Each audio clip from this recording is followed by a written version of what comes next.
We have an NBA champion. Full recap of the Thunder win over the Pacers, plus an outstanding week on the golf course. The Twins stink, and a week to go before the House decision deadline. Hot Mic on a Monday starts now. Hot Mic with Dom Izzo. Really? Really, Dom? No. I like what Dom's doing. Okay. Dom Izzo. Jeez, come on, Dom. What do you think I am, a magician? Yeah, I'm fired up, Dom. What else could I say? Absolutely. It was great to get on the field, and then Dom came up to me, and I'm trying to walk away from me. I just wanted to enjoy myself out there. Hot Mic. Great job. There's got to be some kind of intelligent question about something. Izzo. Coach Dom Izzo, WDAY in Fargo, North Dakota. Can you give me a layup or something? Hot Mic. Presented by Northwestern Mutual. That program is second to none. On the networks of WDAY. You know, if it's not about sports, I find it very hard to concentrate. Here's Dom Izzo. Good Monday morning. God, it feels good. I hadn't done that in a while. Welcome, everybody, to we're back in studio edition of Hot Mic on WDAY Extra, KSFL TV. Good morning, everybody in Sioux Falls, KNBN in Rapid City, and Inforum.com. Happy Monday. The humidity is gone, thankfully.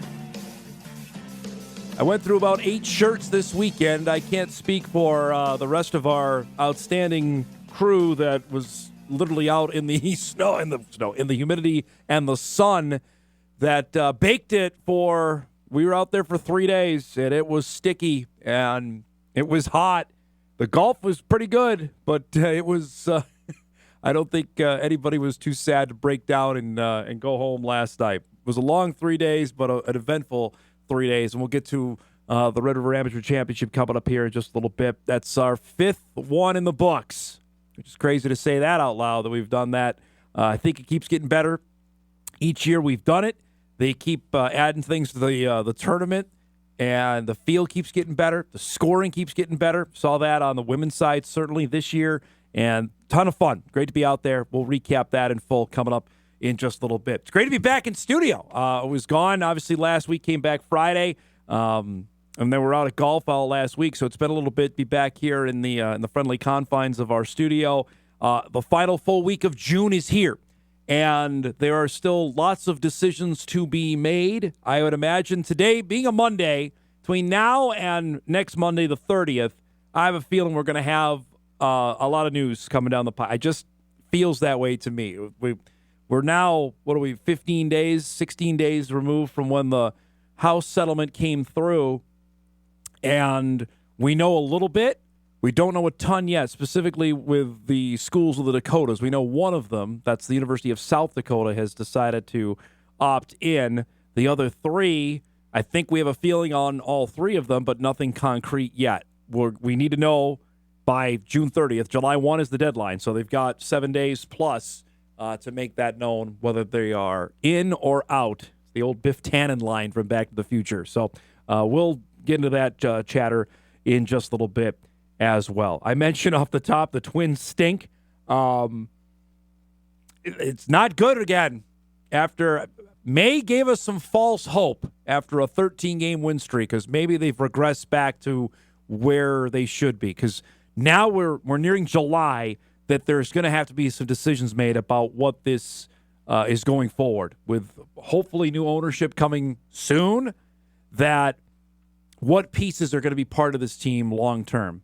That's a topic we may not have time for today, but we'll get to certainly this week. But I'm wearing almost Oklahoma City colors today. I did that totally unintentionally, but the NBA champs have been crowned, and they are in Oklahoma City. For the first time, the Thunder won the title last night in a Game 7 that, leading into it, felt tremendous. The first 6 minutes of the game, 7 minutes of the game, you're thinking, holy cow, Indiana's going to upset the apple cart and win this thing.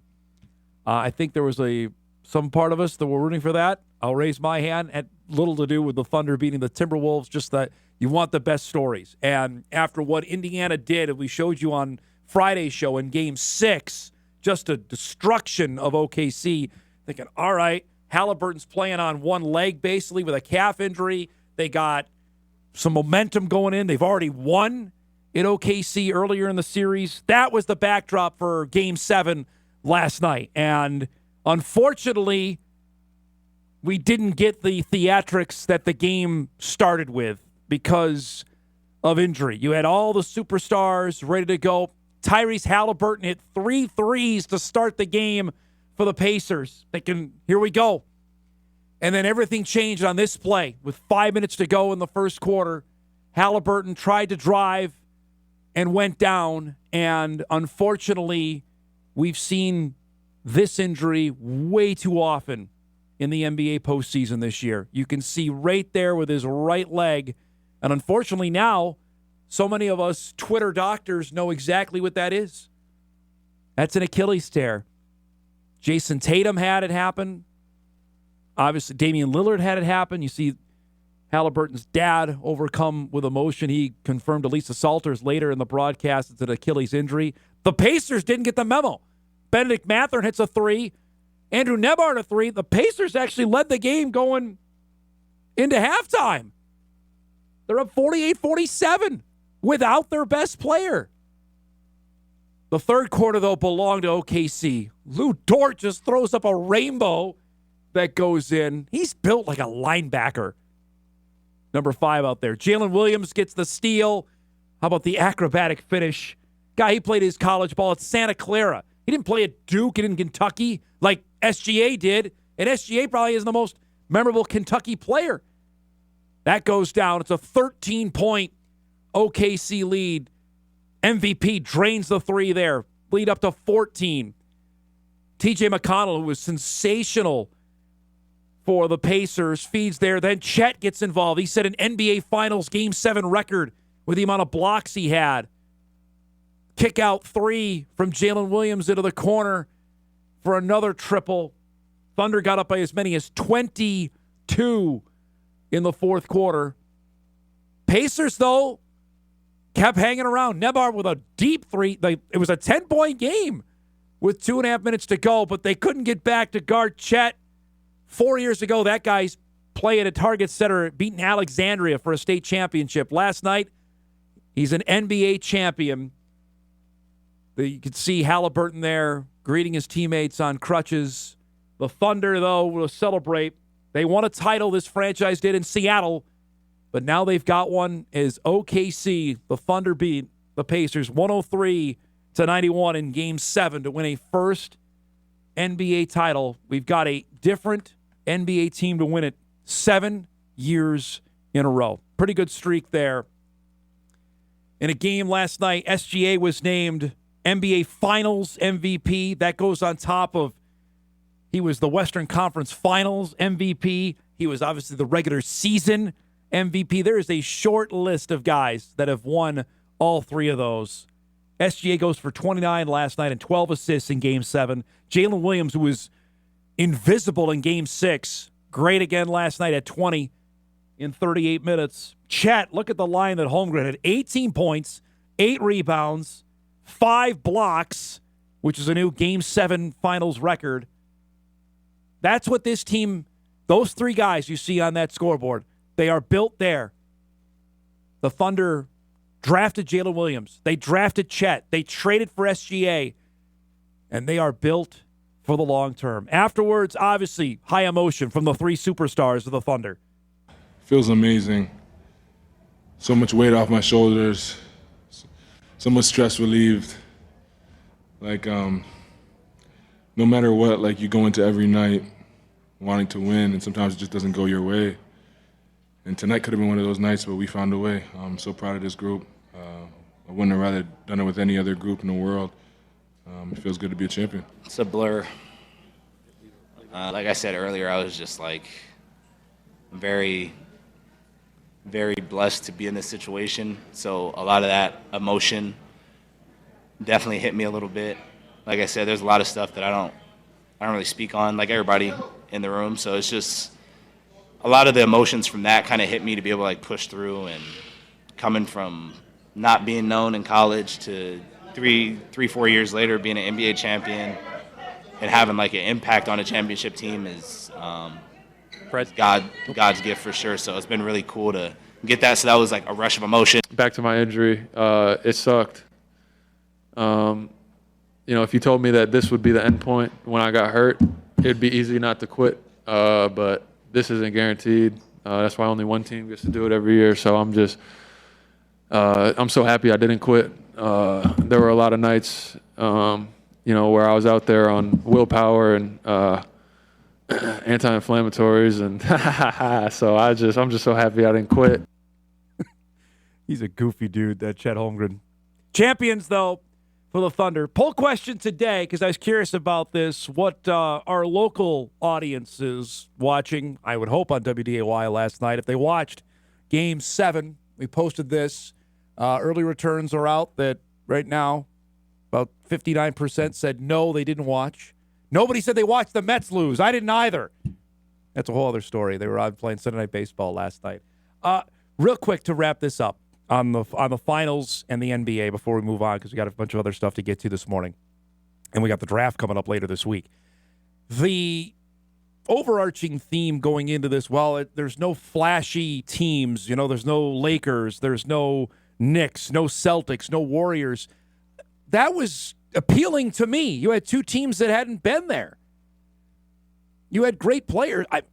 I watch more basketball now than I used to. I will freely admit that. And clearly watching the Thunder play against the Wolves and what they did to Minnesota and hammering them in 5 certainly made me think, all right, well, I don't know how Indiana's going to match up. And it produced a fabulous series. Anytime you go past 5, you got me in. Even if I have a waning interest, I would watch, because now these teams have battled it out. You have a deep series. And you got that last night.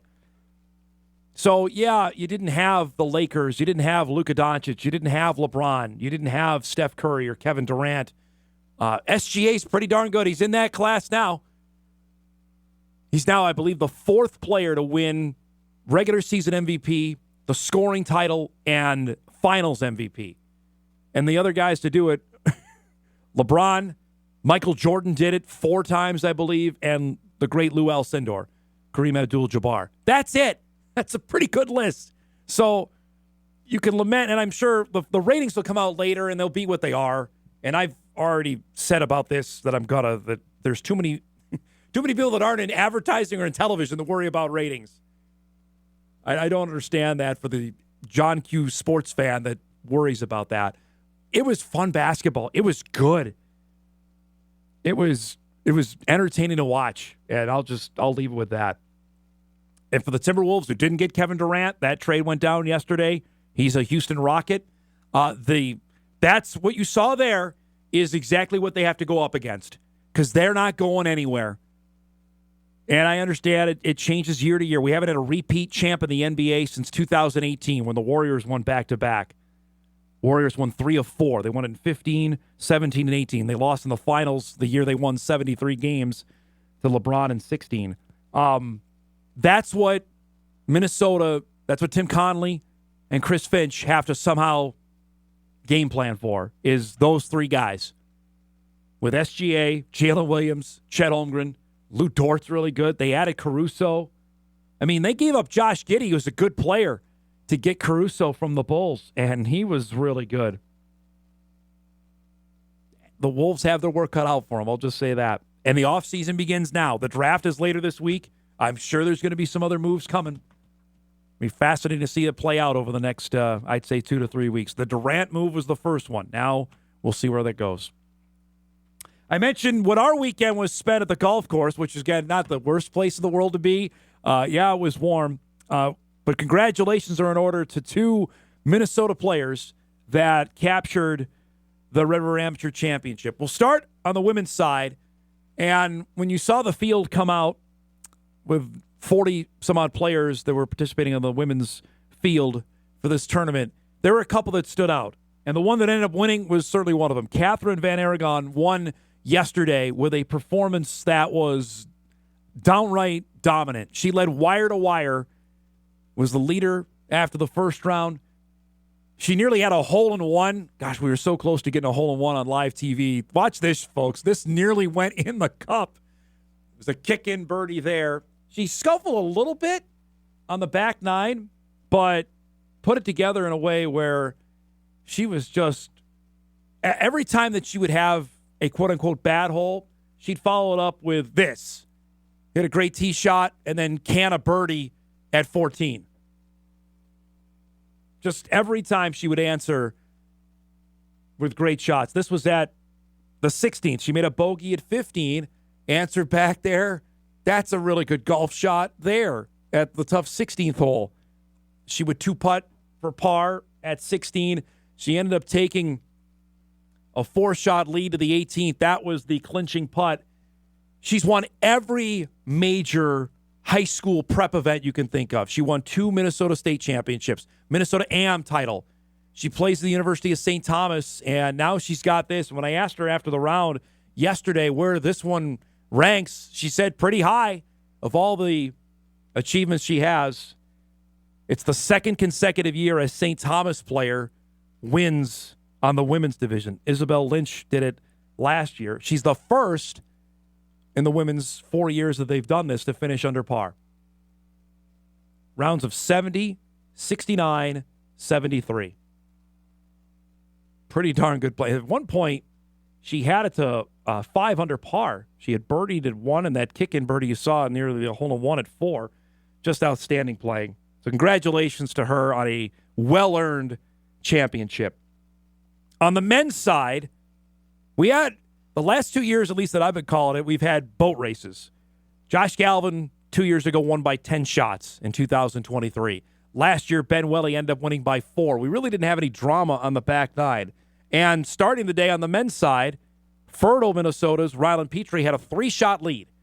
So not necessarily set up for it, but if you tuned in yesterday, right away, you got some drama to start because South Dakota State men's golf coach Parker Edens decided to join the fray, and Petrie came back to the field. Edens, this was a birdie putt here at the 3rd hole. They came in, Petrie made a bogey at 2, so the lead was already down to 2. Edens, who had played sensational golf, he hadn't made a bogey heading into yesterday, made that, so now it was a 1-shot lead. And Petrie had what you think was, I would thought, a rather easy putt for par, but he misses it, and all of a sudden, as they're leading the 3rd hole, it's tied at 8 under. Edens, though, made a bogey at the 5th, and then Petrie made that birdie at the 7th, and that really started to kickstart his round. Just nothing was going yet. This is coming off a round of 64. This shot will be talked about forever. At the 13th hole, this is his 3rd shot. Shout out to our guy, Kyle Strecker, who's directed today. Got this shot. He nearly holed out for Eagle 3. Just a fabulous shot. From where he was sitting, that was absolutely a fabulous golf shot. He would have a tap-in for birdie. That would get him to 9 under. This was at 15. He converts the birdie and got to 10 under par, and it opened up a 3-shot lead. So it was smooth sailing from there. He ended up winning by 4 shots to win the Red River Amateur Championship. Becomes the 8th North Dakota State Bison in the last 15 years to win this event. You can almost rename it the Bison Open for how well they've played at it. He shot a course record 64 on Saturday, where the scoring was just unbelievable. Yesterday was much tougher. We only had 2 rounds in the 60s yesterday, but congratulations. And for Rylan, it's just the start of a big week. That happened yesterday. He's getting married this coming weekend. I know there were a lot of, he had over 30 family and friends that were following him around the golf course yesterday, which made for a lot of fun, especially around our broadcast booth. Everybody was there as we were doing the interview with him post-round. But congratulations to him on what was a fabulous, fabulous win. And shout out to everybody involved. Everybody over at Moorhead Country Club was fantastic. If we needed anything, they got it for us. Our crew was dynamite.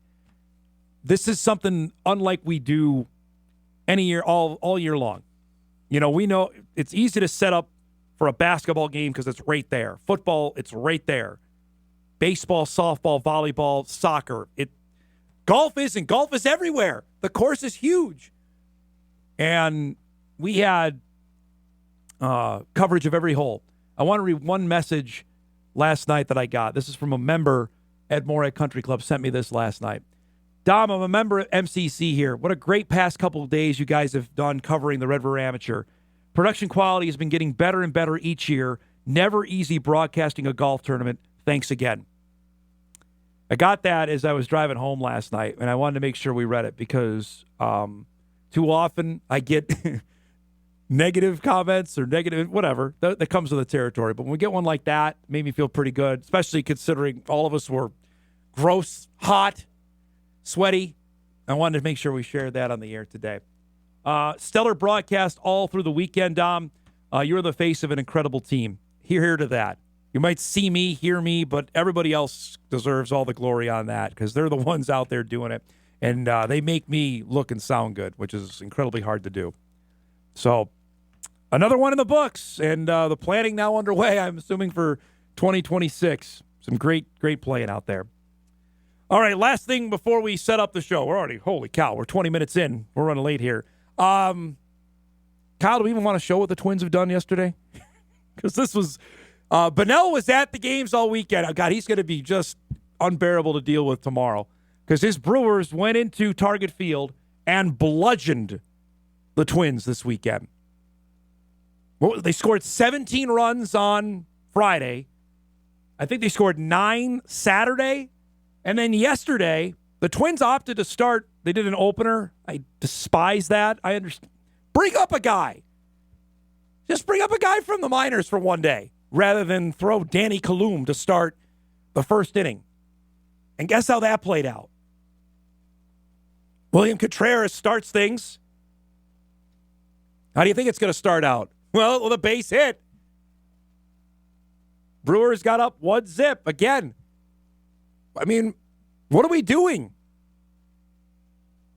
When you're starting a game before you even bat and you're already trailing, that's tough. Buxton's playing at a great level, all-star level. That's why the conversation is going to have to be made about what pieces are going to be around this team for the rest of the summer. That home run tied it at 1. Twins actually took the lead on a Brooks Lee here. I want to get to Brooks Lee later in the week. Him not running out a strikeout wild pitch has caught the ire of myself and many others. It was a 2-1 Minnesota lead after 1. David Festa came in to pitch after that, and boy, the Brewers enjoyed that. This from Rhys Hoskins is blasted for a home run. Tie the game at 2. Kristen Yelich is going to be upset he can't face the Twins anymore. I think he had 8 RBIs on Friday. Here, an opposite field hit that's going to play to run. That makes it 3-2. Brewers had a sac fly from Hoskins. Get up 4-2. It's 5-2, and Ryan Jeffers connects here. Look at everybody had already left. I understand it was warm in the Twin Cities, but look at all the empties, and the Brewers are there. 5-3 in the 4th inning. They added to it. Bryce Terang. This guy's so good. 3-run home run. That's way gone. 412-foot home run. 8-3. Sal Frelick, how about another hit? 9-3. Festa, 4 2/3, 12 hits, 8 runs, all of them earned. That ERA will never recover. 3 strikeouts, allowed 2 bombs. Speaking of 2 home runs, that's what Buxton did yesterday. Byron's having a really good year. He's got 17 home runs on the season. He's hitting .285. I mean, that's maybe the best we've seen him play in the majors. Twins actually then showed a pulse after they were fell behind 9-3. Correa with a base hit makes it 9-5. Here in the bottom of the 7th, they make it 9-6. In the bottom of the 8th, when Ty France delivers a 2-run home run, all of a sudden it's 9-8. But the problem is you fell behind 9-3. That was the issue in this ball game. You gave up too many runs to start. They had a chance in the bottom of the 9th with 2 runners on, but that, the final out of the game. And the Brewers win it 9-8. Twins have now lost 8 of their last 9. They are now 3 games under 500. Remember when they were cruising and well above 500? Ain't case anymore. Festa allows 8 runs. Yelich, another big day at the plate. Terang was good. Milwaukee now 8 games over 500. Twins are back in action tonight. No rest for the weary. Seattle comes to town. Brian Wu will pitch for the Mariners. Mark of 6-4. Bailey Ober goes for the Twins. I'll save my ire for Minnesota tomorrow. We got a ton of stuff coming up on the show. We'll do our best of the weekend. We may have to move them. It's already 9:25, so if we have to move best of the weekend to later in the show, we will, because we got to salute that coming up in just a little bit. At 9:35, Colter Nuanez will join us from Skyline Sports out in Montana. Big week here. We know Montana State is in. Montana, we believe, is out. We'll chat with him about that. Also about Sacramento State leaving the Big Sky Conference, and if the Big Sky is going to add anybody. Colter's plugged in with everyone. We'll chat about that coming up here in about 10 minutes' time. Kolpack is back from vacation, so I'm sure this will be a fun segment. Jeffrey will join us at 10 o'clock, chat about his biking trip that he had to Colorado and much more at 10. And at 10:35, Jett Feeney will join us, the now soon-to-be junior quarterback for the Moorhead Spuds. Big weekend for the QB1. Got offered by North Dakota State, preceded by an offer from Brent Vegan in Montana State.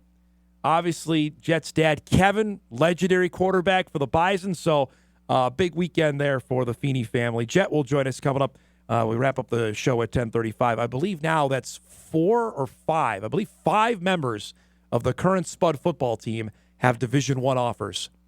We knew they were going to be good. They're going to 6A football this fall, and they've got a team that's right now loaded with talent.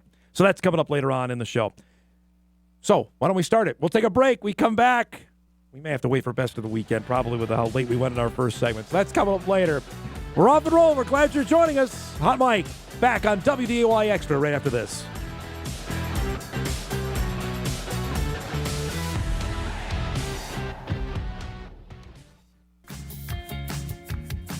Holy cow. That was a packed opening segment. We had so long. We'll get past the weekend, I promise, because there's some good stuff there. We'll take a quick break, get back on time. Colter Nuanez will join us from Skyline Sports. Plenty to chat about in FCS football, the Montanas, the Big Sky. Coming up, we come back.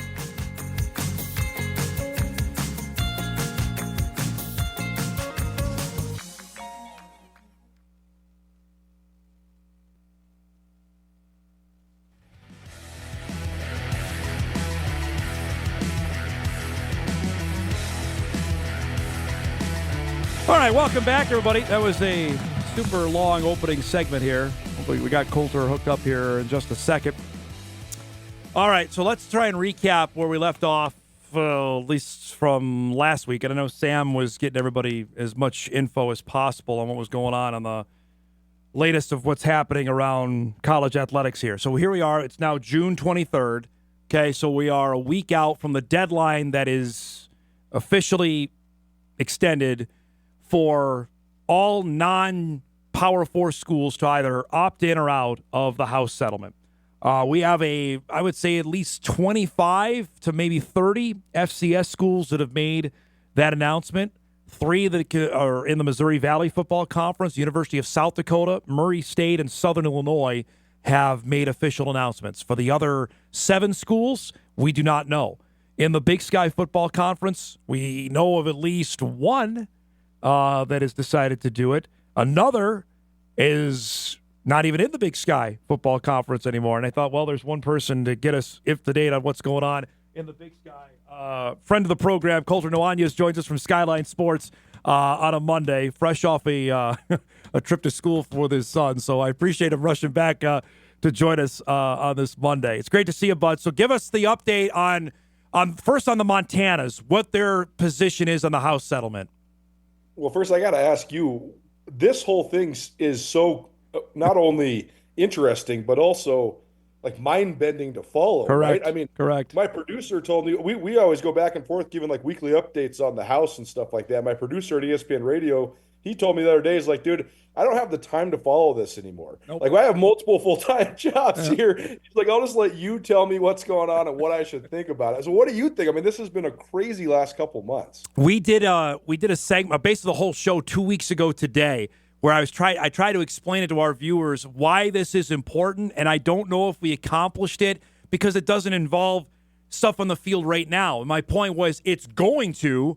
That's why you need to know what's happening. But I think until there's actual pen to paper, it's really hard. For me, I'm much like you. I'm in it every day, and I'm swimming, man. Maybe I'm drowning now because it's really hard to follow. I mean, I think that we have a lot of people that are huge, especially college football and basketball fans, that have decided, hey, I don't want to know. Like, I don't want to know about the NIL. I don't want to know about the house settlement. I just want to go on Saturdays to the Fargo Dome and have some beers and cheer on the team and, or whoever you might root for. So it is interesting. But I agree with you. I do think it's very important just because, first of all, what we do is entertainment based, but it's also informationally based. And we cover institutions of higher learning, and these people are getting paid with taxpayer money. So it is important for the citizens of North Dakota or Montana to know about this. So when it comes to the Montana schools, Montana State had said prior to the House going through that if and when it went through, they would opt in. I think that they're very excited about the opportunity for revenue sharing. I think the schools, especially at the FCS level, that have been ahead of NIL, especially from a collective perspective, I think they like the House settlement because I think it gives them a lot more internal institutional control. Montana, on the other hand, has said, hey, let's let Montana State do this. And we're going to sit here and watch. I do think the Grizz have a pretty defined plan to opt in within a year. I think they just want to see how it all goes. And like Ken Haslam told me, the AD at Montana, he said, hey, we'll let Montana State jump into the deep end of the pool. Like, they can go out there in the deep end of the lake and we'll see what happens.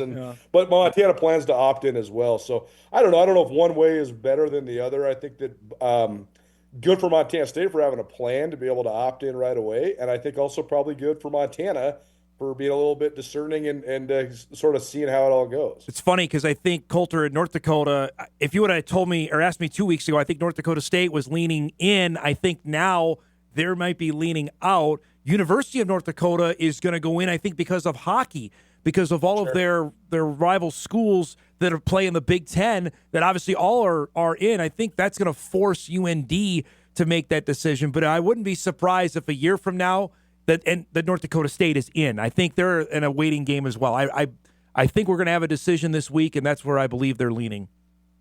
Speaking of fighting, or UND hockey, I almost said fighting Sioux hockey. It isn't fighting Sioux anymore. But this is such a side note, such a tangent. But I'm in the process of moving, which, by the way, with little kids is a nightmare. Good luck. Don't do it. but I found this old school North Dakota Fighting Sioux hockey jersey that I got at the Big Sky kickoff once upon a time when UND first joined the league. So I was thinking, should I put this up on Twitter? Should we do a giveaway or something like that? I feel like there's got to be a UND fan out there that wants this old school Fighting Sioux jersey. So if you are that person, hit me up on Twitter. There we go. Either way, though, I think it is interesting that there is sort of a dichotomy there in North Dakota, too, between UND and NDSU. Anybody else in the Big Sky have made it official on what they're doing yet? Not yet. I mean, the talk, as you know, has been all about the California schools with UC Davis getting invited into the Mountain West and everything but football. But then Sac State having, as bold of a push to try to move up as I've ever seen. And, it's almost like comedy when you watch it. I give them credit for being bold and pushing forward. And I also give their president credit for how outwardly spoken he is. It's also just crazy to watch it on Twitter. Yes. I can't imagine watching other university presidents. I just think about Waded Cruzado, who just retired at Montana State after 17 years of excellent leadership. I think about her going on Twitter and going at fans. No. It would just never happen, right? And so you watch Dr. Luke Wood and you're like, man, this guy is brash. This guy is brazen. He might be the governor of California someday. I don't know, but it's been wild to watch. So that's been sort of the whole thing that sucked up all the air in Big Sky Conference conversations is what's going on with the California schools? Is UC Davis going or not? The thing to remember for people that are listening that are interested in the money trail of all of this, the Big Sky is such a fascinating league to cover when it comes to that because of the inequity that exists because of the vast geographic landscape. Right.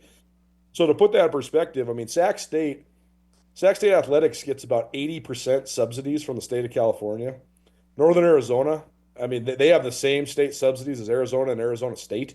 So you're talking about you're funding your athletic department before you raise a dollar or sell a ticket.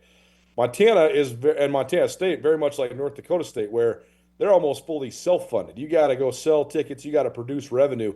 So even it's so hard for people to understand because in Missoula on a Saturday, 27,000 people fill this stadium. I mean, they sell twice as many tickets as Sac State would.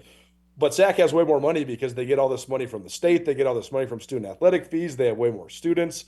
So it's just interesting to follow because I think a lot of people have been wondering, why is Sac State the one that's the FBS candidate? Yeah. Why is UC Davis the FBS candidate? Why isn't Montana or Montana State? It's hard for people to wrap their minds around. The part that I know there was no love lost when Southern Utah decided to leave the Big Sky. So now I can't imagine anybody's crying that Sac State's going, right? That hey, don't let the door hit you on the way out, right?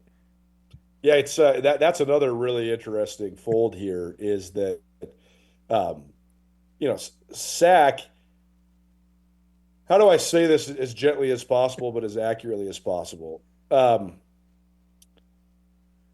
Sac State has a better chance of being a relevant FBS team than they do of actually winning an FCS national championship. That is exactly right. Yep, that's exactly right. It's the other part that's really hard to wrap their minds around. Like, what is Sac State going to do in the Big Sky? Like, they had their little moment. They had their moment. When Troy Taylor got it rolling, but then they, proved that they couldn't win in the playoffs. They shared 3 Big Sky titles, but they couldn't get it done in the playoffs. But are they ever going to consistently catch Montana State? Are they ever going to even come close to catching North Dakota State? No, the gap is so wide. I mean, they were talking forever and a day.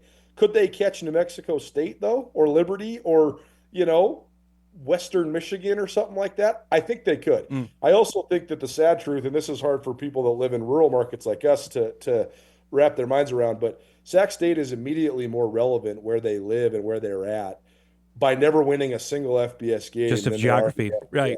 Correct. Right? Yep. If they're going 3-9, but every year they're playing Fresno State and San Jose State and Cal and whoever, people will care more. At least I think. I think that has a shelf life for how long they care more, but I think immediately they care more. So the whole thing has been sort of mind-bending. But in terms of what the Big Sky thinks of it, there used to be the notion that you wanted California schools in the league because it was easier to recruit. That's one of the main reasons the Big Sky added Sac State back in 1996. But now the world is flat in recruiting, right? Yep. I mean, everybody in the world has social media and huddle film, and the camps are crazy, and the way that you can go get guys. There's very few diamonds in the rough. You don't need to go play a game in Sacramento every other year to have a pipeline from Northern California to your school. So I don't think a lot of people are that sad about Sac State leaving the league. Now the Big Sky has a choice to make, though, right? Because the Big Sky expanded too much when Doug Fulton was the commissioner, went to 12 teams, 13 football affiliates. That caused this nightmarish schedule where you play in 8 conference games, you don't play 4. Yeah. All conference teams were a mess because the coaches wouldn't even see half the teams in the league in a given year, right? So, but we've gotten it back down to having a couple less teams. Well, now the Big Sky's question is, do you expand by 1 for full-time members so that you have an even number of teams for basketball. Or do you keep it at 9 and then just have everybody play an 8-man round robin basically in football, and then basketball you have a lone wolf that has to not have a travel partner? We'll see. I've heard rumblings of a couple different schools. I'm sure we'll get to that. But the Big Sky has a choice now because Sac State's made this pretty clear that this is the last season they're going to be playing Big Sky Conference football. As someone who covers the Summit League and they have an odd number, I would tell you don't do that if you're the Big Sky because it stinks. They have the Summit's been at 9 for 3 years now since Western Illinois left, and for basketball, it just doesn't make it doesn't. The scheduling there stinks. So I would highly advise the Big Sky to go get someone. Now that's who is Southern Utah possibly? Could they mend fences? I know it's a new president. There's definitely going to be a new AD, but there's a lot of hard memories there, Colter, on when Southern Utah left. Yeah, Southern Utah, I think, is not it. I think that bridge is probably burned. I think Utah Tech is probably the main candidate. Southern Utah came with so many headaches for the Big Sky. And I enjoyed covering Southern Utah because they were like this great outlier. They were this great outlier. It was totally different than most of the other teams in the league. But, something as simple as when they were travel partners with NAU, Southern Utah started booking their men's basketball games at 11 a.m. on Saturdays so that they knew the team that was coming up from flag had just ridden on a bus for 4 hours, play it as early as you can play it to give yourself this crazy home court advantage. Just little things like that, nobody was sad to not have to go to Cedar City anymore. And you might say, okay, St. George is right up the way. Well, St. George is a heck of a lot easier to get to. You can fly into Vegas. It's way more accessible than Cedar City. I would personally like to see them not add a team, but I get what you're saying because the uneven nature of it, then it gets super weird with basketball and home and homes and all that. Yeah. So I don't know. Sometimes I dive into this house settlement stuff and all this other details, and I sit there and think, well, what's the point of expanding or not expanding? Because in 5 years or less, this is all going to just be completely different. So maybe we just sit here and just watch it, fall down around us. That's I tend to agree with you as well, but I think too often presidents don't like that. We've got to be active. We got to go do something. We got to be proactive, and that's why I think the Missouri Valley's in the same boat. The Missouri Valley Summit League combo now, we got a roll here. I think they will do something as well. I think they'll add just so they can add. I really believe that. Yeah, and I also just think that we're always talking about what happens when the Power Four decides they want to break off. Then what will happen? And there's been all this speculation of the new second tier of Division I football with a group of five and the powers of the FCS like North Dakota State and Montana. Will they realign with the second tier and have a playoff in that new sort of let's just call it Division I AA, like it should be called anyways. Right? But I think that the thing that is untalked about is what happens when a good majority of the FCS doesn't think that FCS football is worth it for them anymore. Yep. I don't want to call schools out, but there's a whole tier in the Missouri Valley, there's a whole tier in the Big Sky, and then you're talking about all the other leagues basically where what are you actually playing for? Yep. Can you keep up with teams that have $30 and $35 million budgets when you're sitting over here with a $10 million budget? Wouldn't it be better for you to have a third tier of Division I football? Like, imagine if you just took the top 10 or 12 FCS teams out of the FCS playoffs, and then you had those teams stand alone as a playoff. That'd be very entertaining. Like Austin P versus Chattanooga or, Villanova, whomever. That would be very entertaining. And I think they would also make it a lot more wide open, too. So I think that people know that the fracturing is coming from the top, but what happens when it happens in the middle, too? I think that's the other big question for both the Big Sky and the Missouri Valley. All right, we got to roll. Here's a way to ruin your summer. Big Sky Media Day here is about 3 weeks or 4 weeks out here, so it's almost here. I know it's crazy how it's creeping up, but I got a lot of golf planned between. There you go. I will survive. Great to see you, bud. Have a great summer. We'll talk down the road, okay?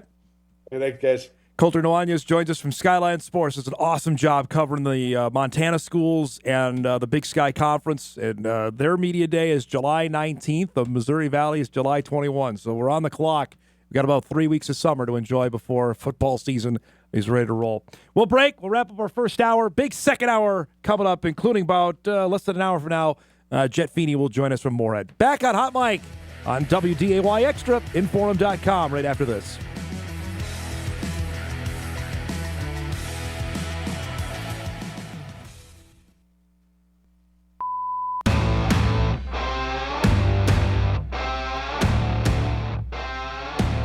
All right, we normally do this at 9:25, but I talked too long in our first segment, so we're going to do it real quick here before we wrap up our first hour. Our best of the weekend. We salute it each and every Monday. We'll start on the gridiron. I'm not going to spend too much time with this because we're going to see him in about a half hour, but Moorhead's Jett Feeney got an offer from North Dakota State this weekend. Now, if you know, obviously, anything on the Feeney bloodlines, this is a big deal.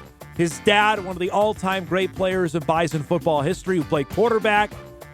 Jett, the quarterback of the Spuds, who had a dynamite season, had it end in the 5A section championship game to Alexandria. They are loaded in 2026. Heck, they're loaded in 2025. They've got everybody back. You met Tay Rich, who's on this show. Tay already has 5 Power 4 offers. David Mack has been offered, a wide receiver who's been throwing the ball to. He's pretty darn good. The Bison offered him this weekend. They added Zach Walker, got an offer. Now Jett, obviously, 6'2", nearly 200 pounds. Bigger than his older brother Trey, who will play quarterback at St. John's this coming fall. Can sling it. He can move. And it's going to be really interesting to see what this upcoming fall holds for a team that's going to be really, really good. Now, remember, they're making the transition to 6A football, so the competition is going to be a heck of a lot better as well. More on that later in the show. A shout-out and congrats to our next Best of the Weekend candidate, former Bison standout Jaden Price, returning to the National Football League.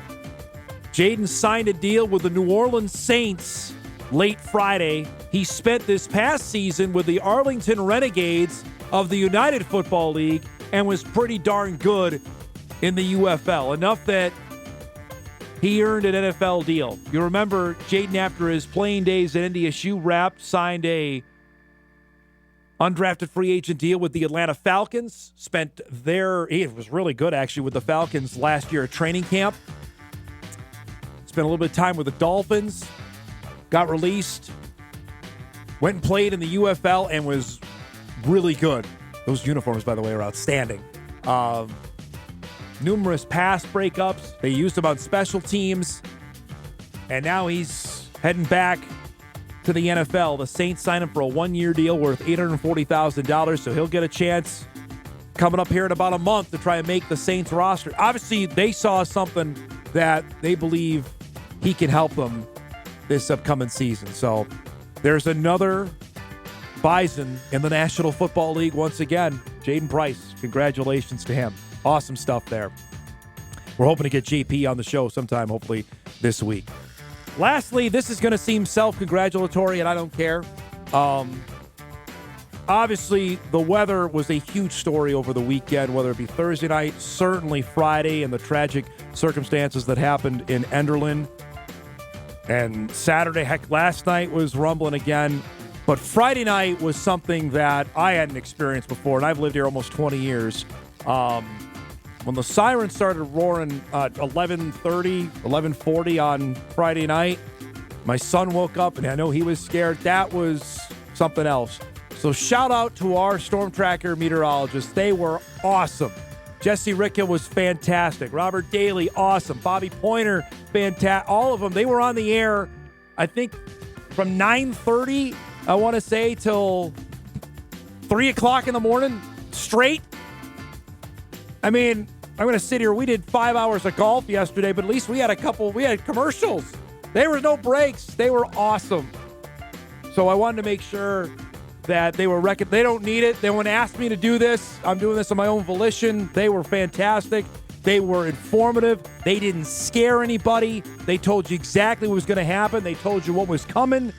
It was dynamite, and I wanted to make sure that they got some kudos, at least from me, on the show this morning. They were really, really good. So exactly what you need when things are going haywire, that they were informative, and I appreciate that, and hopefully everybody else does too. That's our Best of the Weekend. We do it each and every Monday, normally at 9:25. We were a little late today.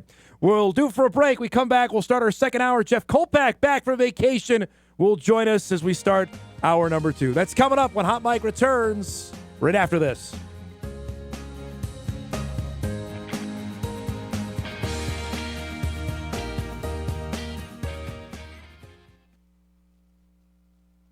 On the networks of WDAY.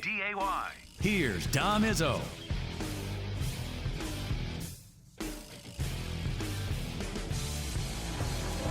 It's that time. An author. Offensive production, number 1. Number 2. I forgot. Golfer. It'd be like going on a 3-person best shot, and we were saying, Kolpack, you got to make a 25-footer every time. You wouldn't putt first. I'd have Tim putt first. And one heck of a TV personality. This game is for the Cooper Cup. It's the Forum's Jeff Kolpack. 4! I should have yelled 2. All right, he's back from the mountains of Colorado. Your quads got a nice workout here the last week. You know, The hills are higher in Colorado, I discovered. Breaking news. Yeah, breaking news. You were on a bike trip? How'd it go? Yeah, with college friends and a couple guys from here. It was just incredibly fabulous to see the old USA away from cell service. Yeah. Breakaways, you were unplugged for a bit? We were unplugged. Nice. There's no doubt about that. That's fantastic. Yeah, Weather awesome. was good? The weather evaded a thunderstorm one day, luckily, but the weather was a little hot at some points, like here. But other than that, it was pretty good, huh? Yep. How many miles you put on? Oh, the first day was 40. It's a gravel bike, so you're going on gravel roads, and what was it, 48 the first day. Then us flatlanders said, okay, hold on here. We need to dial it down a little bit. Well, a couple years ago, you did what's it called through Iowa? Oh, it's called Ragbri. Yeah, that's a 7-day. But that's flat, right? Oh, Iowa's not flat. No? Off the interstate. Okay. You people are so used to the interstates. Yes, the interstate is flat generally, but Iowa is hilly. Oh my goodness! But not like obviously what you just experienced. But you're on a road bike, so it's less taxing, I guess. So than this was way more taxing than what you did I found there. out what true climbing is all about on a gravel bike or / mountain bike. It's a couple weeks away from the Tour de France, so you could say you can go do that now. Yeah, God. after what you've experienced. I did get back in time in cell range to see. I was watching my Ring camera on Friday, right? It's Friday, going, God, I hope my house doesn't blow away here. Oh my goodness! So I just saw your kudos to your weather team, and weather's real. It is real. Well, when it's like that, that's when it's really scary, and waking up, and we had, the pictures in the forum and our video on WDAY to see what the path of destruction laid. That is, man, you just make sure everything's safe. That's all that matters. Stuff is replaceable. Life is not. That's the biggest thing that I was thinking of. And granted, it didn't nearly get as bad here in town as it did, obviously, to the south of us, but But what if that was a little farther north? Yeah. We got something really bad. I have seen a lot of photos and video of tornadoes. I don't know if I've ever seen anything like we saw in Enderlin. Oh my God! It's just your heart just wild stuff there. Breaks. We missed you this weekend at Moorhead Country Club. We crowned a couple new champions. Saw that. Another outstanding player from St. Thomas came up here and won. Catherine Van Aragon's won everything in prep golf, high school golf, and now she's got this. Rylan Petrie's a really interesting story out of Fertile, who started his collegiate career at Bemidji State.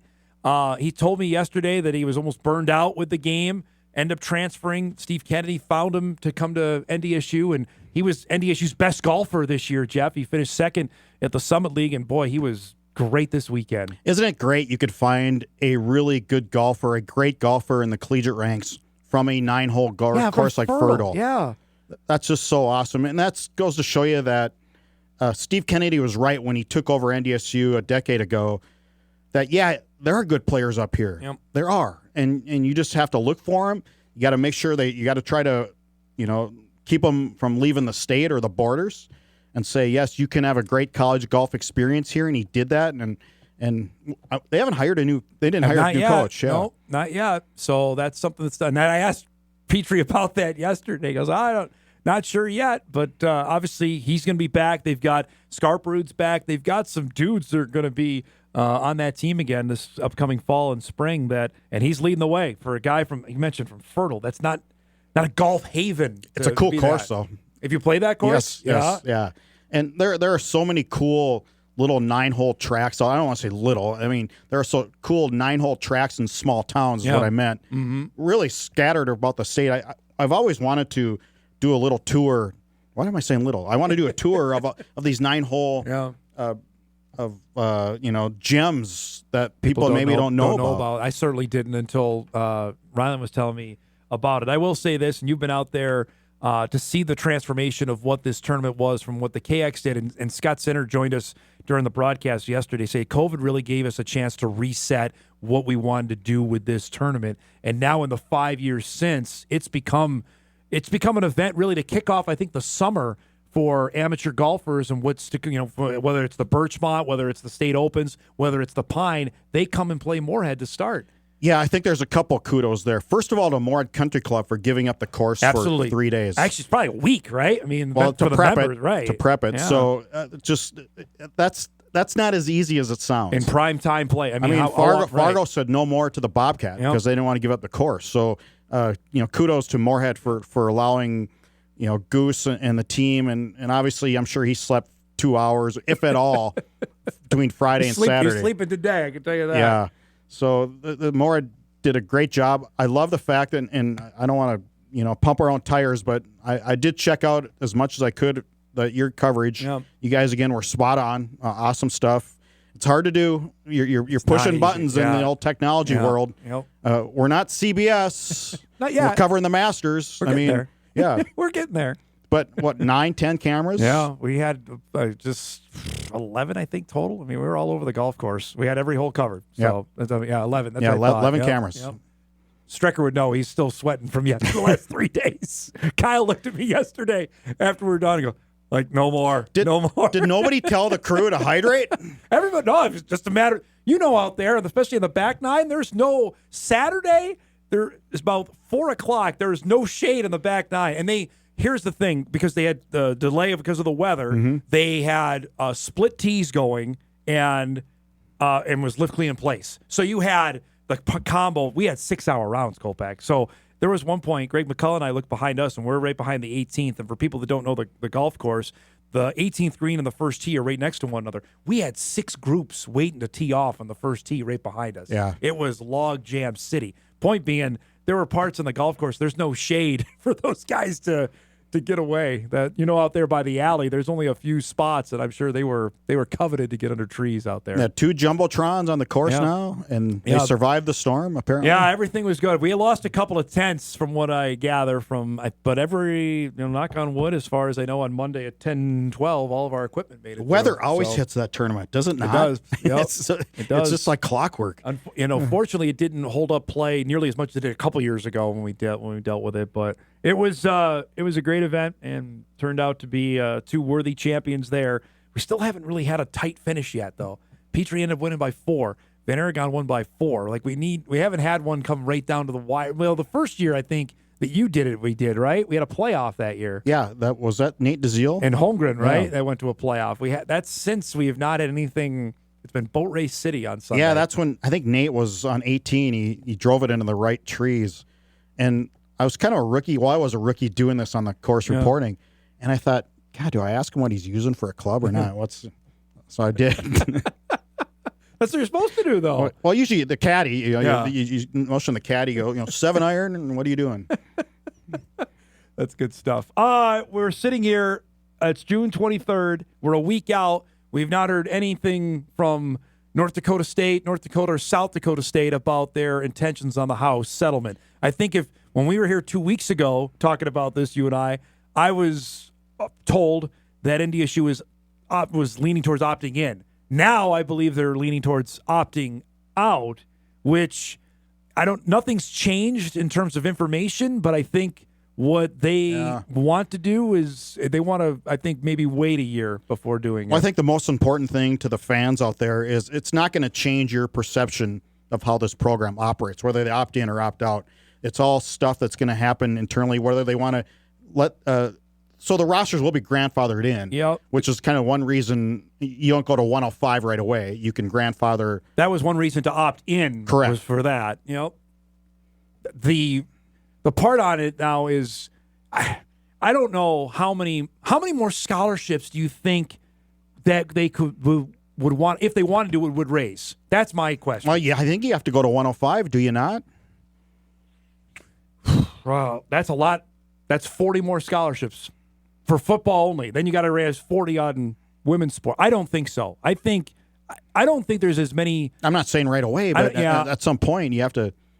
Step ladder it up. If FBS aspirations are out there, then they have to do that. I don't know how many other schools are going to be able to afford going to.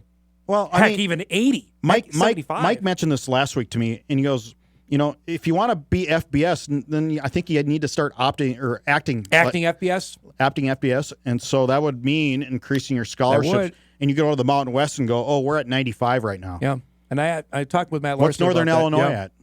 Well, right, they're going to be at 85, and they're going to go obviously because they're in the Mountain West now. Are they going to go to 105?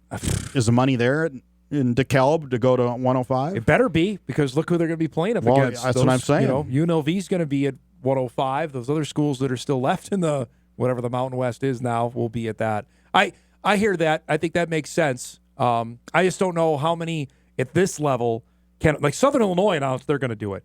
Murray State announced they're going to do it. Well, but that's a basketball decision. That's not a football one. There's no way they're adding more scholarships in football, right? We were there. They're a baseball school now. They're going to add for baseball, Yeah. I can't imagine. Southern Illinois that's a odd decision to me. We've been there. We've seen Carbondale. To me, I think that's a basketball decision, I think. Well, the directional schools, too, in Illinois have just struggled to maintain enrollment. I believe we're going to have the USD AD is going to be on either tomorrow or Wednesday on the show, because USD did. And I'm really intrigued on what the thought process is on that. South Dakota State has not made up its mind. No, and I think they were a hard no, and now I think they're waffling, much like it's. I think UND is definitely in because of hockey.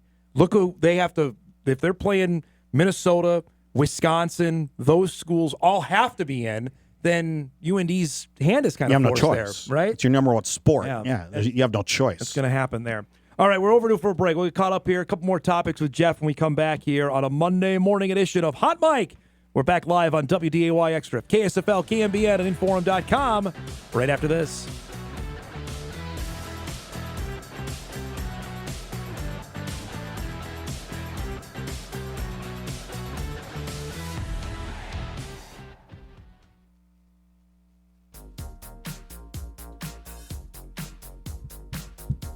Welcome back, everybody. A few minutes left here with Jeff Kolpack. I thought I would be totally worthless to you today. I'm more than usual. You're doing more great. than usual.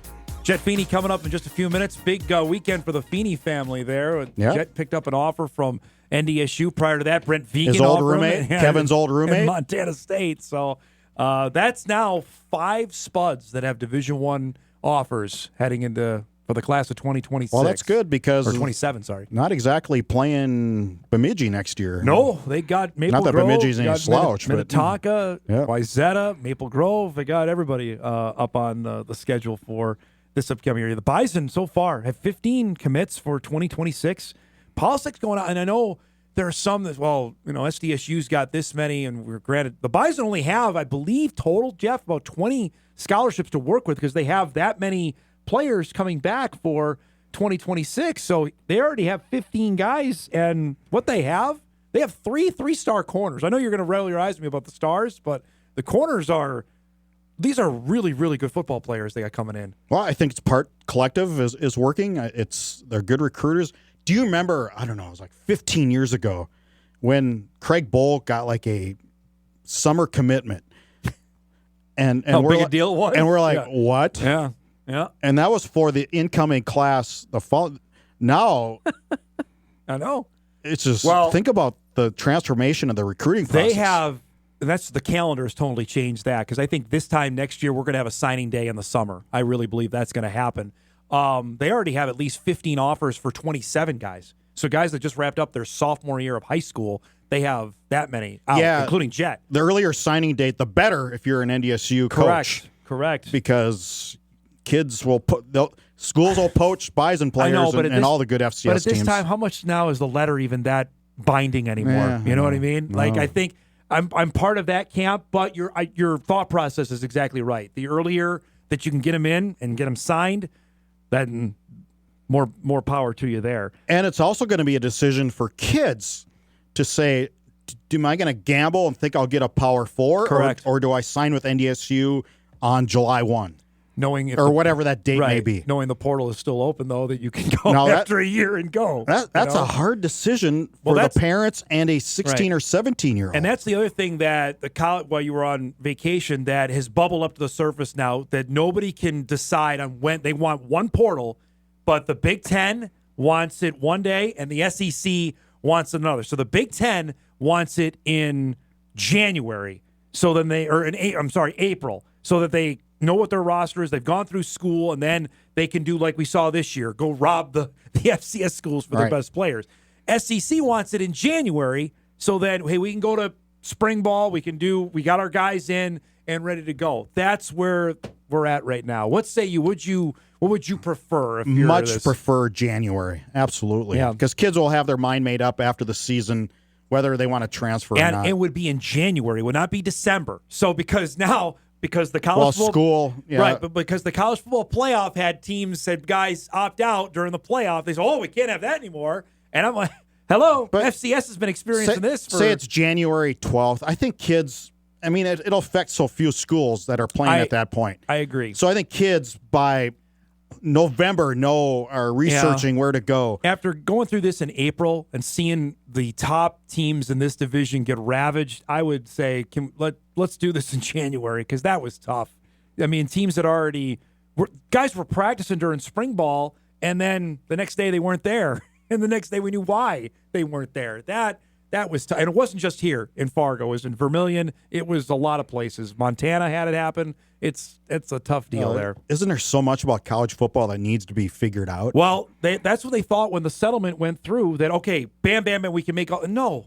Whoever thought that was moronic, that they could agree on anything? It would be great if the College Commission really had some power and established some guidelines. Yeah. That would be incredible. It would be. Do you think that's going to happen? No.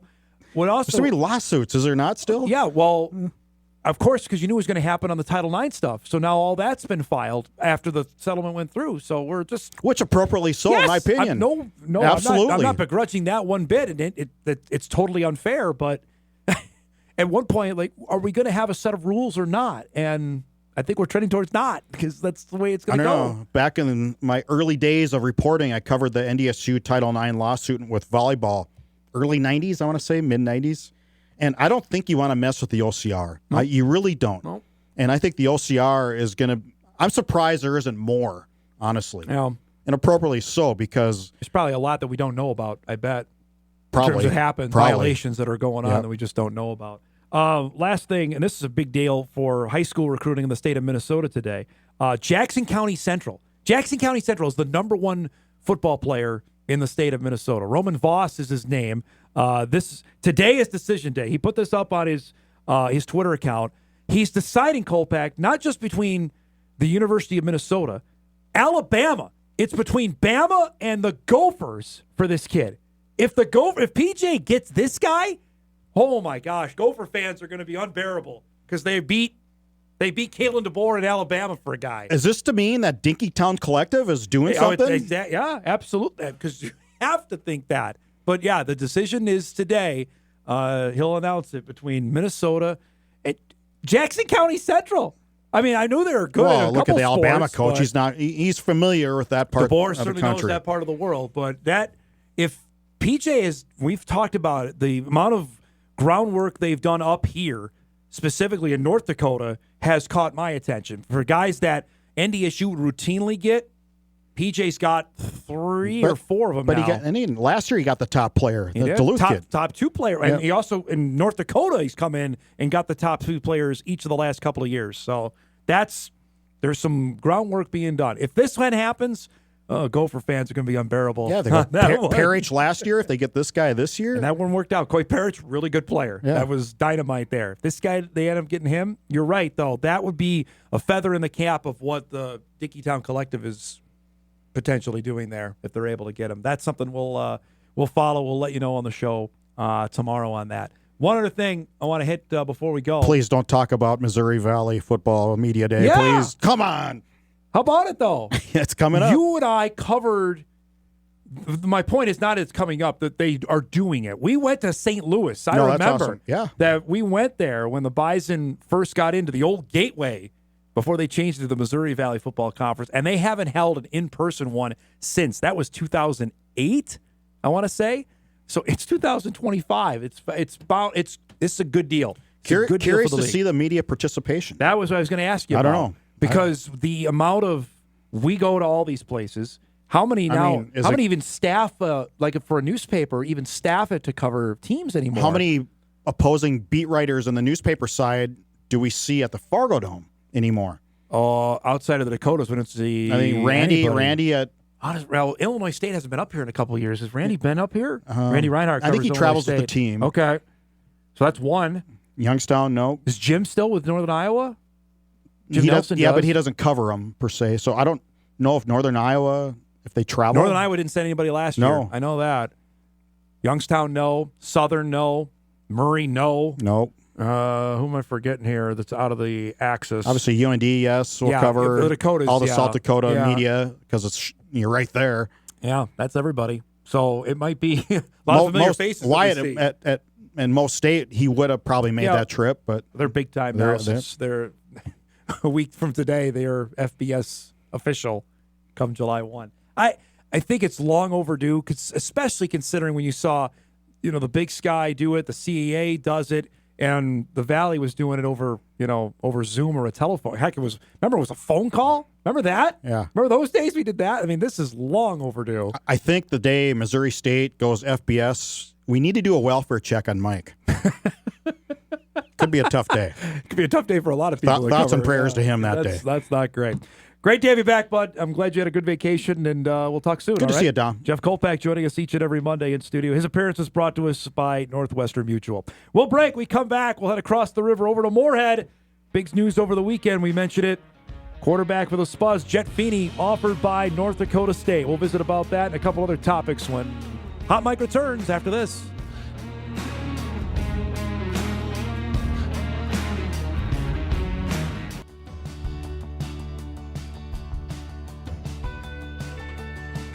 Welcome back, everybody.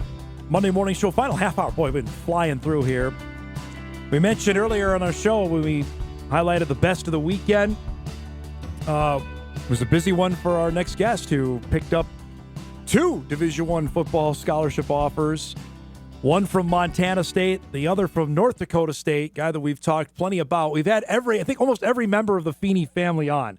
If we don't get the dog on, that's probably the last one that we haven't had on the show. It's our pleasure to welcome on, I could say now he's about to be a junior at high school. Quarterback for the Spuds, Jett Feeney joins us on the show this morning. Fresh off a busy camp weekend, North Dakota State offered him. Obviously, Montana State did just a couple days ago. It's great to see you, bud. Congratulations. I know this is it's got to be really meaningful, certainly knowing your dad played at NDSU. Describe the conversation with Coach Polisic that went down over the weekend. It's great. So we went to me and David, we went to work out with them. Then afterwards, my dad and we both have a pretty good connection with all the coaches there since he played there. So we have a lot of good connections there. Then we went up, had a talk with Coach Polisic, and they offered me. So it was great. Were you anticipating that, or how did the conversation go? I was a little bit. I've been talking a lot with the quarterback coach, Coach Bishorner. Mm-hmm. I've been going up there quite a bit, having some meetings with him. So it wasn't necessarily a surprise, but what was the emotion like? Okay, they did it. What was that like going and telling your dad after that? It was really cool because NDSU, it seemed like they're a really good quarterback school. The last 4 quarterbacks have gone to the NFL, so. It was really exciting. You have been a man all on the road, which I'm going to get to in just a little bit. But this whole process, Jett, obviously you saw your older brother play out. What did you learn from Trey's experience of going through this, and what did you try to apply for your own journey on doing this? I think you really have to find a school where you can have a really good relationship with the coaches, and you have to go somewhere where you can you think you have a good chance of playing. I think so. I think that's, and another thing is a winning program. I really want that, and that's what he was really getting on to me about. So basically just a good relationship with the coaches and a winning program. When you watched him go through this, and obviously your dad and him traveled all over the place, how much were you paying were you paying attention, or were you doing your own thing? I went to a couple of game day visits with him, but he was getting the recruiting process during COVID, so he didn't get to do as much stuff. So you didn't get to do all the stuff. He didn't get to do all the stuff that I've been doing lately. I'm interested, just when in your mind did college football become something that was a reality for you? Was it a visit, a phone call, or a practice? Tell me about that when somebody thinks I can play college football. I think since I started going, first we went to a couple of game day visits, and the atmosphere at the college game days are just amazing. Ever since then, it just seems like college football seems amazing. So The fact that Montana State also offered, and obviously there's a deep connection there with Coach Vegan and your dad. Describe that a phone call when Coach Vegan called you. It was good. He came earlier this summer. He came to watch me and has to work out at our field. I've never been down there. I heard it's amazing, but it was a really good conversation with him, and I have a pretty good connection with Coach Vegan. What was that like? That was the first one. So So what was that moment like, getting off the phone and telling mom and dad? That was awesome. I got it. I was downstairs calling him, and then I went upstairs, and it was an exciting house. So it was really cool, especially since it was the first one. So now there's a couple out there. Has your phone been blowing up the last couple days? Now that there's been two, are there more people talking now? Well, since June 15th, that's when schools can start reaching out. Yeah. So I've been talking to a couple coaches and about a couple different schools. So now I can start talking to all of them, and they can reach out to me. So again, the crazy part is you just wrapped up your sophomore year. You're not a junior. You're going to be a junior this coming fall. Does it seem like this is all too soon or happening too early? I guess I've already had 2 high school seasons, and you know, I mean, I'm not really sure. It seems like it's at the right time, right in the middle. So you mentioned that you got playing as a freshman 2 years ago. What was that like to be thrown in and be, okay, I'm going to be the starting quarterback as a freshman in high school? It was really cool. You know, I came into the summer just trying to do my best and trying to compete with the other guy. And we both had 2 possessions in the first game, and then I went out there and did pretty good. So then I started the rest of the season. I asked your dad this with Trey, so I'll ask you as well. Where's the line with coach and dad? How do you guys handle that? I think it's pretty good. So, you know, my brother last year, he was able to coach with us. That's right. So, no, it was us 3 basically just decided on what we're going to call in the huddle every play. So, on the sideline, it was us 3 always talking about what the defense is doing and what calls we should do. Is there a pretty good line, Jett, with, okay, he's coach here, but, like, when you get in the car on the way home, it's back to dad? Like, can you describe that? Yeah, it's pretty – I mean, we have a really good relationship. So, I think, you know, on the field, he can get after me quite a bit. Well, after, and, you know, it's pretty good. We have a good relationship just at our house. We talk a lot of football still, but – Has he showed you his old highlights? Have you seen his highlights that he played? He was pretty darn good as a player. Yeah, he never showed me them. I've been looking around. I found a couple of them. So he was a running guy, though. Yeah, I had to use his picture on my post on the. It was fantastic. That was really good. You've been on the road nonstop, bud. Tell us about just what recruiting camp season is like for people that don't understand it. You're in the midst of it. You've been a road warrior for the last couple of weeks. A couple of weeks ago, me and David, we went on a big recruiting trip. We went to 5 different camps. So, you know, we got to see and talk to a lot of the coaches, and it's been great. So it was back to, I mean, you were at, you go through it. You were at Iowa. You were at both Iowa schools. Tell us where everybody went. First, we went to Iowa State. Then we went to Missouri, Northwestern, Wisconsin, and then NDSU on Friday. So what happens at these camps? We're not there. People don't know. Give us the lowdown on what actually goes down. So at the camps, you do the testing right away. It's like 40s, broads, all that stuff. Then after that, some of the camps, it's agility circuit, or it goes straight into Indy, and you get to have some time with the coaches, just work with them, see how they coach the players. How much? And then it goes. Yeah. Sorry, but what was that? Sorry, I didn't mean to interrupt you. How much are you actually like throwing? I know you're doing a bunch of running and agility stuff, but how much are you actually just throwing the ball? The quarterbacks, we do quite a bit of throwing. We do a lot of throwing drills with the quarterbacks to see because then they want to see how we're gonna coach. They're gonna coach us. Then after that, we do quite a bit of throwing, but then we do routes on air, then 1v1s after that. So I'm interested. The challenge of that, you're throwing to guys probably you've never thrown to before. What's that like, and how difficult is that? At some of the camps, me and David, we gotta get a lot of reps together, and he's one of our receivers, so that is really good when I have him as a receiver. Then otherwise, it's kind of hard with the other receivers because you don't have really connection with them, and you don't know like when they're gonna break and stuff. So it's a little bit harder. And that's tough, I have to imagine, because you're trying to impress, and if you're not on the same page, you're like, well, that was a bad throw, or that. Like I imagine that's got to be nerve-wracking. Yeah, it does get pretty difficult sometimes. That's why I try to go with David as much as I could. You're mentioning David Mack, who also got he's got a bunch of offers, including NDSU over the weekend. To go through this, to have your dad there, how much has that helped? And just to go and travel all these different places and be able to bounce stuff off him when he's right there? I think it helps a lot because, he went through the recruiting process, so then he helped Trey the whole time, and now he gets his and Trey's experience to help me, so it's been really good. Do you have a set timeline on when, again, you're just getting ready to start, junior year comes up, you got, a couple months before the season gets going. Do you have a set time? Like, I think I wanted to make a decision here. I haven't really thought about that much. I'm probably thinking more like around next summer. Yep. I was probably I haven't thought about it much, but probably around that time frame. So a long time to go. We Yep. talked about it earlier. Your team's loaded this year. You mentioned, obviously, David's got offered. Zach Walker on your team got offered this weekend. Tay Rich we've had on our show, and he's got a bunch. Describe having that level of talent and you guys all coming up together. Did you all know that, hey, we could be pretty special by the time we get to be seniors in high school? Yeah, when we were in 8th grade, we had an amazing team in 8th grade. We went 8-0, and when in our 8th grade season, we didn't give up 1 point. I was going to say, did anybody score on you guys? Come on. Yeah, nobody scored on us at all. So that was ever since that year. I knew we had a special. My grade especially would be very special. How much did you guys? Granted, you're in 8th grade, but were you talking openly about like, hey, we can't wait. We're when we get to be Spuds, that we're gonna do something. Yeah, we've been playing on a state championship ever since 8th grade, so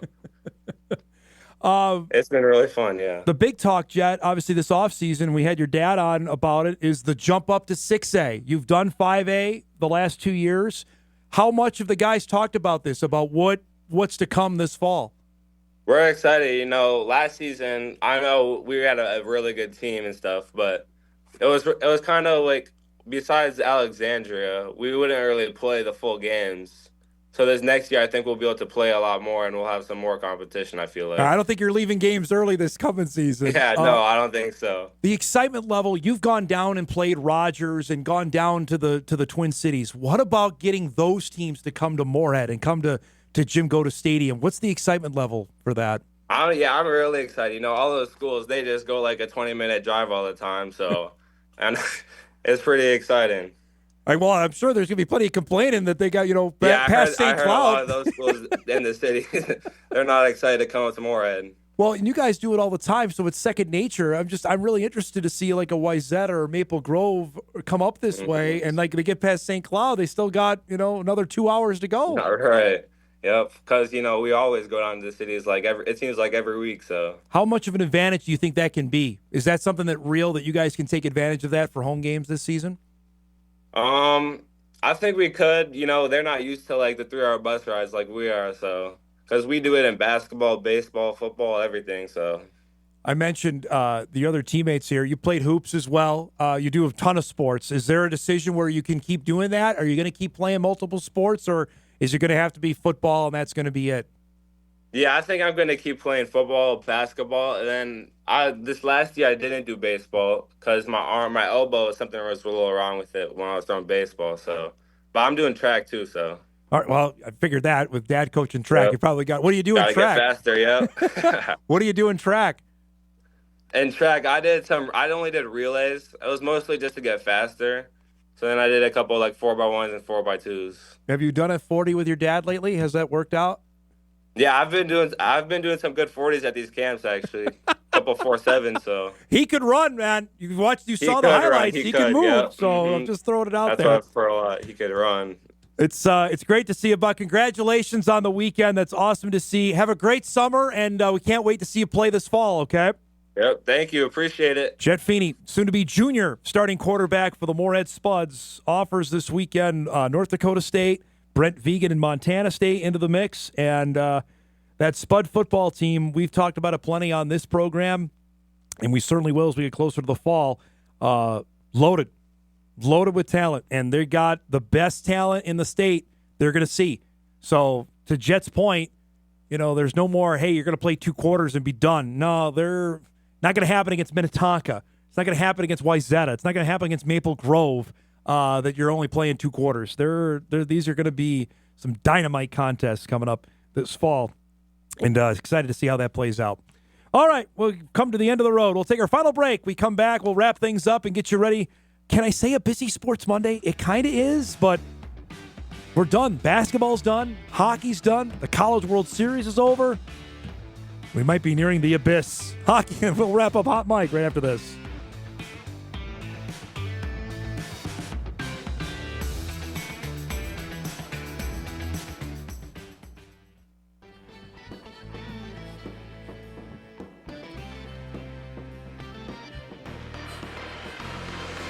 All right. Come to the end of the road. Boy, a busy Monday show. I'd like to normally tease tomorrow, but I have no idea what we're going to do tomorrow on the show. But I'm sure it'll be good. That's the old Bob Uecker line from Major League. So that's coming up tomorrow. It will be same bad time, same bad channel. A couple other things I wanted to get to. We haven't had time to recap what's we've missed over the time. At least I was on vacation, or certainly from over the weekend. Obviously, we mentioned there's a couple big recruiting stories that went down. Bison had another corner out of Waseca. Deron Russell made it official on Saturday, the 15th commitment for the Bison class of 2026. Really have hammered some really good cornerbacks in this class. Kobe Russell being one. They're not related with Deron. Those are two guys that stand right out at the cornerback spot. Will Johnson has been a key part of that. We're hopeful to get Will on. Will spent time as part of NFL leadership program with the Eagles. Spent a few weeks out in Philadelphia, so I'm hopeful we're going to get Will on sometime soon to chat about that. But that's the latest there on the recruiting side of things, another topic that we follow pretty hotly during the summertime. Now, today, as we were lamenting about the Twins, and I'm going to save some of that for tomorrow because there's going to be some guys that got to move on. Their middle relief will always look at. Well, Kyle, if you have a second, look up what did they get for Ryan Presley? I can't remember, but a guy like Ryan Presley who went on to be an all-star with Houston, and now he's the closer for the Cubs. That's the kind of guy, like if Griffin Jacks, a guy like that, Cole Sands, those guys can get you a couple of really good prospects back for a season that looks like it's going sideways. That could, if you make the right trade, could potentially get you 2 to 3 guys back coming the other way. Just okay. Kyle's working on it here. I can't remember either who they got for Presley if it worked out, but that's the type of deal that we're talking about. Oh, okay. Celestino was one, and Jorge Alcala, who they just got rid of. So, not great. But if you make the right move, and I know Twins fans have been down this road before, like how many times are you going to trade an experienced guy for a prospect? Okay, then tell me what you're doing with this season, because it was fool's gold that we experienced in May. What we saw in April and what we're seeing now, and with your top starter out till August, this is what's happening. Speaking of fool's gold, this Twitter post from today from Las Vegas. The A's are officially breaking ground on their 33,000-seat facility that will take place over the next 2.5 years, with completion ahead of opening day 2028. I think there are some of us, and I'll raise my hand, that think this is never going to happen. Just because you have bulldozers and excavators out there means that they're actually starting the process. Because we were just in Vegas almost this time last year when it was 125 degrees the first day we were there. I think it was 126 the second day we were there. The logistics of playing baseball in June and July, August seem odd to me. That I know some never think it's going to actually happen there. But, yeah, just because you have this future home plate of the A's, that this is going to happen. I don't know what casino I'm looking at. Hotel is back there. Where are they putting a baseball stadium on the Strip? That's another question. So I know they got a football stadium, but that's not necessarily on the Strip where Allegiant Stadium. We were there. It's not. The hockey arena is way south where T-Mobile Arena is. So make this make sense. But Sacramento ain't going to be a long-term solution for them on what's going on. All right, we got to roll. Let's do some what to watch before we get out of here.